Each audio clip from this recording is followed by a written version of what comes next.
ভাৰতৰ লগতে অসমতো অনলাইন ট্ৰেডিং অতি কম সময়ৰ ভিতৰত অধিক জনপ্ৰিয় হৈ উঠিছে। বিশেষকৈ যুৱ প্ৰজন্মৰ মাজত অনলাইন ট্ৰেডিঙত এক জোৱাৰ উঠিছে। বৰ্তমান সময়ত নিজৰ হাতত থকা মোবাইল ফোনটো ব্যৱহাৰ কৰি সকলোৱে নিজৰ ঘৰত বহি গ্ৰ', জিৰোডা, এঞ্জেল ওৱানৰ নিচিনা ট্ৰেডিং এপৰ জৰিয়তে মিউচুৱেল ফাণ্ড, ষ্টক ট্ৰেডিং আদিত বিনিয়োগ কৰাৰ সুযোগ লাভ কৰিছে।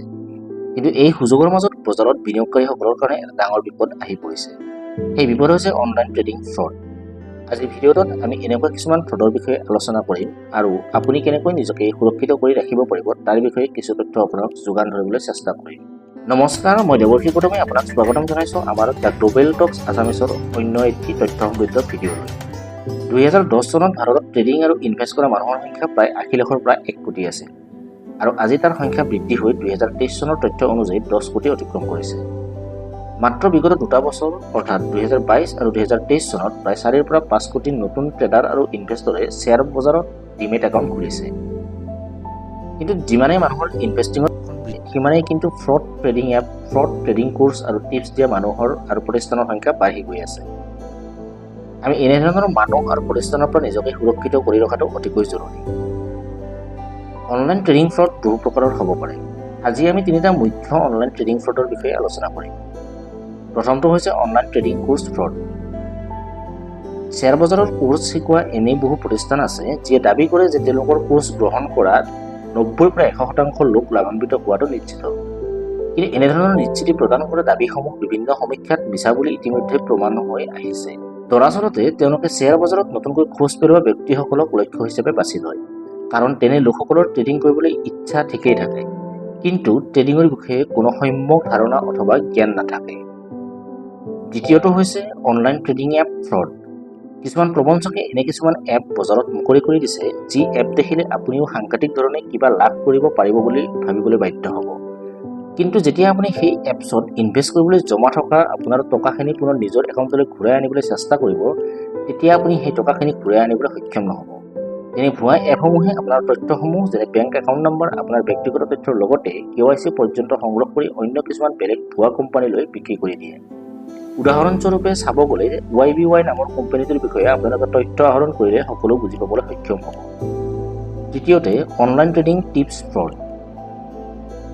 অনলাইন ট্ৰেডিং টিপছৰ নামত বহু লোকে নিজৰ কষ্ট উপাৰ্জিত ধন বিভিন্ন সামাজিক মাধ্যম যেনে হোৱাটছআপ, টেলিগ্ৰাম, ফেচবুক আদিৰ যোগেদি পোৱা সহজলভ্য টিপছৰ কাৰণে হেৰুৱাবলগীয়া হৈছে। বিশেষকৈ টেলিগ্ৰাম চেনেলৰ যোগেদি এনেধৰণৰ গ্ৰুপসমূহ পৰিচালিত হয়। এনে গ্ৰুপ পৰিচালনা কৰা লোকসকলে তেওঁলোকে প্ৰদান কৰা টিপছ অনুসৰি ইনভেষ্ট কৰিলে আপুনি নিশ্চিতভাৱে লাভান্বিত হ'ব বুলি দাবী কৰে। এনেধৰণৰ দাবীসমূহ সঁচা বুলি ভাবি লৈ অন্য কোনো পৰ্যালোচনা অবিহনে মুখ্যতঃ শ্বেয়াৰ বজাৰত নতুনকৈ খোজ দিয়া ব্যক্তিসকলে ইনভেষ্ট কৰিবলৈ আৰম্ভ কৰি দিয়ে। এনে সহজলভ্য টিপছৰ জৰিয়তে অতি কম সময়তে অধিক লাভালাভৰ আশাত বহু লোকে সৰ্বস্বন্ত হোৱাৰ উদাহৰণ বহুতো আছে। এতিয়া হয়তো আপোনালোকৰ মনলৈ এটা প্ৰশ্ন আহিছে। প্ৰশ্নটো হ'ল, এনে লোকক অথবা ট্ৰেডিং এপসমূহক আপুনি কেনেকৈ চিনাক্ত কৰিব পাৰিব? প্ৰথমে আপুনি সদায় নিশ্চিত কৰিব যে আপুনি ব্যৱহাৰ কৰা যিকোনো ট্ৰেডিং কোৰ্চ অথবা ট্ৰেডিং এপছ সেবিৰ দ্বাৰা স্বীকৃতিপ্ৰাপ্ত হয় নে নহয়। সেবিৰ সম্পূৰ্ণ নামটো হ'ল securities and exchange board of India, অৰ্থাৎ সেবি হৈছে ভাৰতৰ শ্বেয়াৰ বজাৰ নিয়ন্ত্ৰণ কৰা এটা সংস্থা। যিটো সংস্থাৰ দায়িত্ব হ'ল বিনিয়োগকাৰীসকলৰ ধনসমূহ সুৰক্ষিত কৰি ৰখা আৰু বজাৰত যাতে কোনো দুষ্ট চক্ৰই কোনো প্ৰবঞ্চনামূলক কাম কৰিব নোৱাৰে তাৰ প্ৰতি লক্ষ্য ৰখা। দ্বিতীয়তে আপুনি নিশ্চিত কৰিব যে আপুনি ব্যৱহাৰ কৰা সেই কোৰ্চ বা এপছ বা টিপছসমূহে নিশ্চিত লাভালাভৰ কিবা প্ৰলোভন দিছে নেকি। 30 বা 60 দিনৰ ভিতৰত 30% লাভালাভৰ দৰে যদি আপোনাক প্ৰলোভন দিছে, তেনেহ'লে আপুনি অতি সোনকালে তেনে এপছ, কোৰ্চ অথবা টিপছৰ পৰা আঁতৰি আহক। শ্বেয়াৰ বজাৰত সদায় 100% লাভালাভৰ নিশ্চিতি কোনেও দিব নোৱাৰে, সেই কথাটো আপোনালোকে সদায় মনত ৰাখিব। এতিয়া আহিছোঁ মুখ্য আৰু আটাইতকৈ প্ৰয়োজনীয় কথাটোলৈ। আপুনি এনেধৰণৰ প্ৰবঞ্চনাৰ পৰা নিজকে কেনেকৈ সুৰক্ষিত কৰি ৰাখিব। প্ৰথমে যিকোনো টিপছক ভৰসা কৰাৰ আগতে নিজে পৰ্যালোচনা কৰি চাব সেই টিপছসমূহ কিমান নিৰ্ভৰযোগ্য।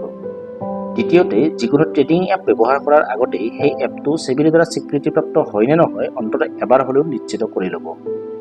তৃতীয়তে সামাজিক মাধ্যমত আপুনি দেখি থকা ইনফ্লুৱেঞ্চাৰবিলাকে যেতিয়া তেওঁলোকৰ বিলাসী জীৱন দেখাই আপোনাক ইনফ্লুৱেঞ্চ কৰিবলৈ চেষ্টা কৰে, এনেধৰণৰ লোকৰ পৰা নিজকে সদায় দূৰত ৰাখক।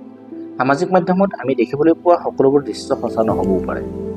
আচলতে তেওঁলোকে দামী দামী গাড়ী, ঘৰ আদি দেখুৱাই আপোনাক আকৃষ্ট কৰিবলৈ চেষ্টা কৰে, যাৰ ফলত কোনো পৰ্যালোচনা নকৰাকৈ আপুনি বিশ্বাস কৰিবলৈ আৰম্ভ কৰে। আপোনাৰ দোষ এনেবোৰ কথাতেই আছে। আপুনি যদি বেছি লাভালাভৰ লালসাত এনে লোকসকলৰ জাকজমকতা দেখি তেওঁলোকক বিশ্বাস কৰিবলৈ আৰম্ভ কৰে, তেনেহ'লে এনে লোকসকলে আপোনাক প্ৰবঞ্চনাৰ জালত ফচাবলৈ বহুত বেছি সময়ৰ প্ৰয়োজন নহয়। প্ৰবঞ্চনাৰ পৰা নিজকে আঁতৰাই ৰাখক, তেতিয়া আপুনিও নিজে সুৰক্ষিত হৈ থাকিব, লগতে আপোনাৰ পৰিয়ালটো মানসিক শান্তিৰে জীয়াই থাকিবলৈ সক্ষম হ'ব।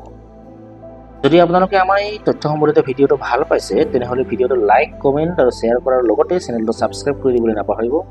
আকৌ এটা নতুন তথ্য সম্বলিত ভিডিঅ'ৰ সৈতে আপোনালোকক লগ পোৱাৰ প্ৰতিশ্ৰুতিৰে আজিলৈ ধন্যবাদ। জয় আই অসম।